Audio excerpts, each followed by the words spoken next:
It's been a really good working week for us. Obviously we're aware of the challenge. We're aware of the first game in the Six Nations. It's a bit special at home, in front of our home crowd, and it's important we start well.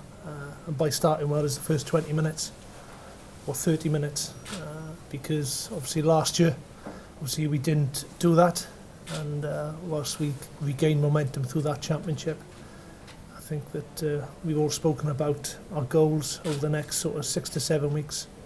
It's key that we start well with a very experienced team selected. I've spoken to Sam, and I think Warren has spoken to him this morning. Obviously surprised at the timing of it, and obviously I think a number of us, or myself and Neil, had been through central contracts over about 10 years ago, and there was always a negotiation and discussion between the player and the region, and I think that has taken place obviously before that press statement went out last night. He's pretty relaxed about it. Look, you all know Sam. I think he's a level-headed guy.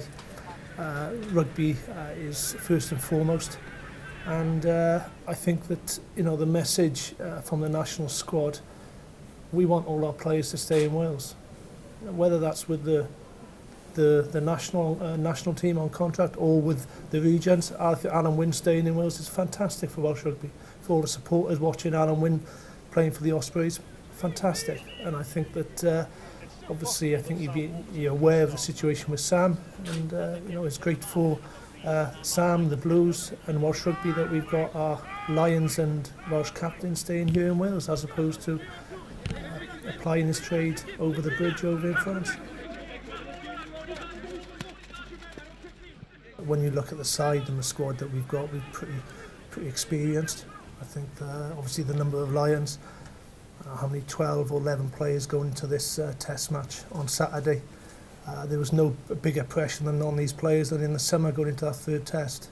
And it's one thing which I think that through the experience that we've had as a coaching team and players, we're able to react under that sort of pressure on and off the field, and there'll be no excuses for the performance on Saturday. We expect to play well. We expect to get our start of the championship off to a winning start. I think if you look in terms of the squads and the sides that we've selected, and compared to the other Six Nations in terms of a settled team, I think that certainly puts you on the front foot. But you're obviously very mindful that that's what's magical about the Six Nations, in terms of your mindset and your discipline, turning up on a game that anyone can beat anyone. I think starting at home is good for us. But I said that last year, and I think that it just reminds you that if you don't turn up in terms of your positive mindset and you're disciplined, because that's what international rugby is about, and being clinical, then you can actually lose a game, and it's something which we're obviously mindful for the weekend.